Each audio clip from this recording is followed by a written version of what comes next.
আজকে বরলি মাছ রান্না করব।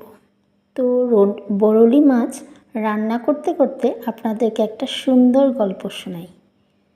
বরলি মাছ যে গল্পটা আপনাদেরকে শোনাবো, এটা মাছ ধোয়ার কিন্তু গল্প, আমার ছোটোবেলার।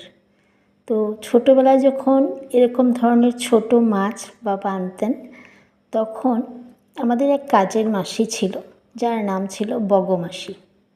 তো বগমাসি যখনই মাছ ধুতো, কি কাণ্ড করতো জানেন? কারণ আমাদের তো ট্যাপ কল, সবারই যেরকম ঘরে ট্যাপের কল, তো আমাদেরও ট্যাপের কল ছিল। তো ট্যাপের কলের মধ্যে মাছ ধুতো, আধা মাছই মনে হয় ভিতর দিয়ে পড়ে যেত, কারণ মাছগুলো খুবই ছোট। সেই অনেক বছর আগের কথা বলছি কিন্তু আপনাদেরকে, প্রায় মোটামুটি 30 ইয়ার্স আগের কথা বলছি। তো তো বাবা যখনই মাছ আনতো, 1 কেজি 1.5 কেজি এরকম মাছ আনতো। তো বগমাসি কাটতো সুন্দরভাবে, কিন্তু মাছ যখন ধুতো তখন আধা মাছই কিন্তু কলের নিচে চলে যেত, মানে ওই বেসিনের ফুটোটা দিয়ে চলে যেত। মা কিন্তু অনেকবার বলেছে যে বগ, তুমি প্লিজ এভাবে করো না, তুমি চালনির মধ্যে ধুয়ে করো, দেখবে যদি কোনো আঁশ টাশ থাকে ওইটাও চলে যাবে, পরিষ্কার হয়ে যাবে। একটু ভাসিয়ে ভাসিয়ে করবে, জলটা যেন একটু ভাসে সেইভাবে করবে, আর মানে মাছটাও নিচে পড়বে না, ছোট ছোট মাছ। এবার বগমাসির কথা হলো, আপনি কি জানেন? আপনি তো কাজ করেন না, রান্নাও করছেন না, মাছও কাটছেন না, আপনাদের থেকে আমাদের অভিজ্ঞতা বেশি।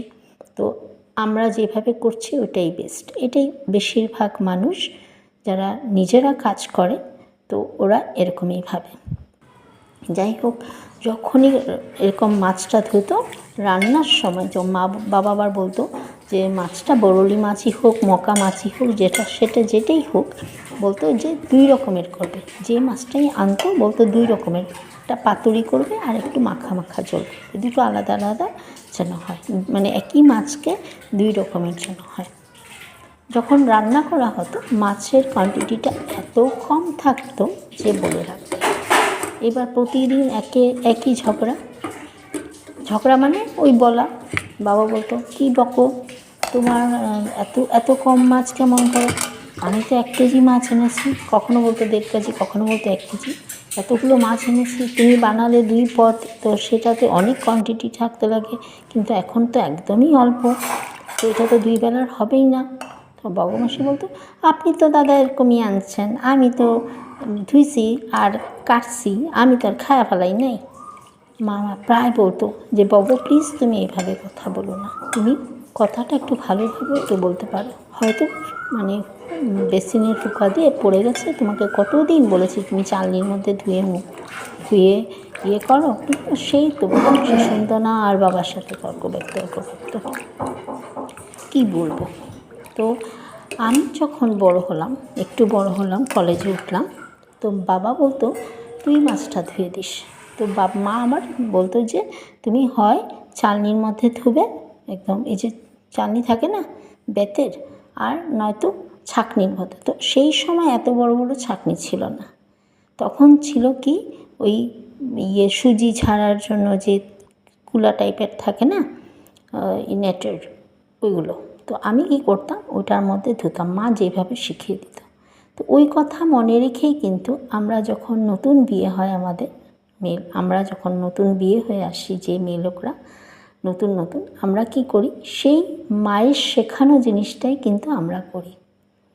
আর যে মেয়েরা ধরুন ছোটোবেলায় শিখেনি মার কাছে, অনেকে আছে আজকের দিনে যেরকম বেশিরভাগই পড়াশোনার মধ্যে দিয়ে থাকে, আমরাও পড়াশোনার মধ্যে দিয়ে থেকেও সেই সময়ের মেয়েরা কিন্তু কাজও শিখেছি। আজকের দিনে যে সুবিধাটা আছে, আমরা অনেক কিছু সার্চ করে পেয়ে যাচ্ছি, সেই সময় সার্চ করে কিছুই পেতাম না, তাই না? তো আমার এই সুন্দর গল্পটা আপনাদের কীরকম লাগলো জানাবেন। তো সাথে চলুন এবার রান্না স্টার্ট করি। তো আমি মাছটা কিন্তু এতবার ছাঁকনিতে ধুয়েছি যে আমার নোংরা জলটা আর কোনো উপায় যাচ্ছে না। এটার থেকে একবার এদিকে নিচ্ছি, একবার ওই দিক থেকে এইদিকে নিচ্ছি, যেন একটা মাছও সেই সবসময় ওই ছোটোবেলার সেই কথাগুলো মনে পড়তো। যে বগমাসি তো আধাই ফেলে দিত বেসিনের মধ্যে। তো আমি এইটা মাথায় রেখে সবসময় ছোটো মাছটা ধোয়ার সময় এই ছাঁকনিতে ধুই। এবার আমি মাছটা রান্না কীভাবে চলুন তবে দেখি। রান্নাটা কিন্তু আমি উপরে লিখে দিচ্ছি না যে আমি কী কী দিচ্ছি, মুখে বলবো। আপনারা যদি মাঝখান থেকে স্কিপ করে যান তাহলে কিন্তু কিছুই শুনতে পারবেন না বা দেখতে পারবেন না। আপনারা পুরো ভিডিওটা দেখার জন্য অনুরোধ রইল। কমেন্টে জানাতে একদম ভুলবেন না যে আমার গল্প আর আমার এই রান্নাটা আপনাদের কীরকম লাগলো। যারা নতুন বন্ধু এসছেন আমার এই ভিডিও দেখার জন্য, তারা যদি আমাকে বন্ধু করে না থাকেন তাহলে প্লিজ রিকোয়েস্ট থাকলো যে আমার চ্যানেলটাকে আপনারা আপন করে নেবেন এবং সাবস্ক্রাইব করবেন। তো চলুন এবার রান্না করি। তবে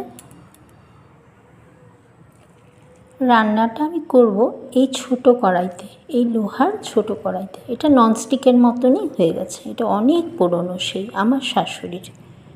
তো কড়াইয়ের মধ্যে দিয়ে দিচ্ছি মাছ, সাথে দেব টমেটো, আদা। তবে চলুন দেখি কিভাবে কি করছি। রান্নাতে দিচ্ছি জিরার গুঁড়া, লঙ্কার গুঁড়া, হলুদ, লবণ, সাথে আছে অল্প কালো জিরা। আমি এটা ফোড়নে না দিয়ে একসাথেই মেখে নিচ্ছি। সাথে দিচ্ছি অল্প আদা আর একটা গোটা টমেটো কুড়িয়ে।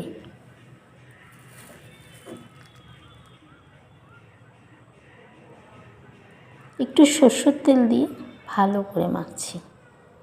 আমরা একটু কম মশলা খাই, তার জন্য কম মশলা দিয়ে রাঁধছি। এই ছোট মাছের তরকারিগুলো বিশেষ করে একটু ঝাল মশলা হলে বেশি ভালো লাগে, কিন্তু আমরা যেহেতু কম খাই তাই একটু কম দিচ্ছি। তো সরষের তেল দিয়ে মাখলাম কড়াইয়ের মধ্যে। যেহেতু আমরা তেলও কম খাই তার জন্য এই ছোট কড়াইটার মধ্যেই পুরো মেখে নিচ্ছি।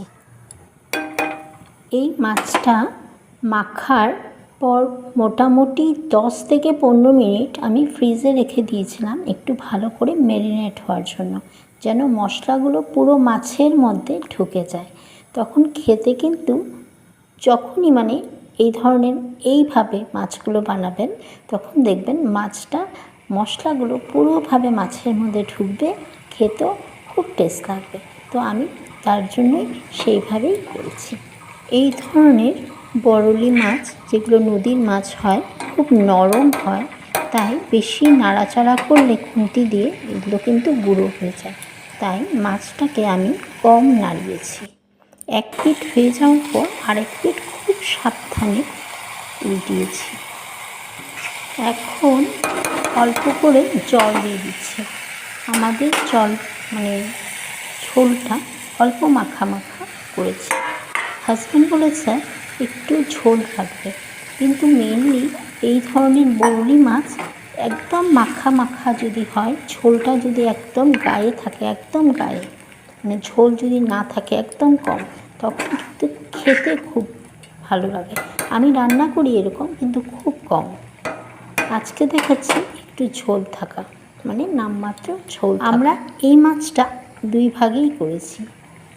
ইউটিউবে দেখাবো বলে একটু মশলাপাতি দিয়ে বানিয়েছি, মশলা বলতে আমরা তার থেকেও কম মশলা খাই রাতে, বিশেষ করে। তো রাতে যখন করেছি আমরা লঙ্কার গুঁড়াটা কম ইউজ করেছি, একদমই দিইনি বলতে গেলে, একটা কাঁচা লঙ্কা দিয়ে করেছি। আর দুপুরবেলা যেটা করেছি, যেটা আপনাদের সামনে এনেছি আমি ভিডিওতে। এই মাছের ঝোলটা যদি আপনাদের ভালো লেগে থাকে, লাইক, শেয়ার, কমেন্ট করতে একদম ভুলবেন না। আজকে এতটুকুই। আবার আসবো আরেকটা নতুন ভিডিও নিয়ে আপনাদের মাঝখানে। টাটা।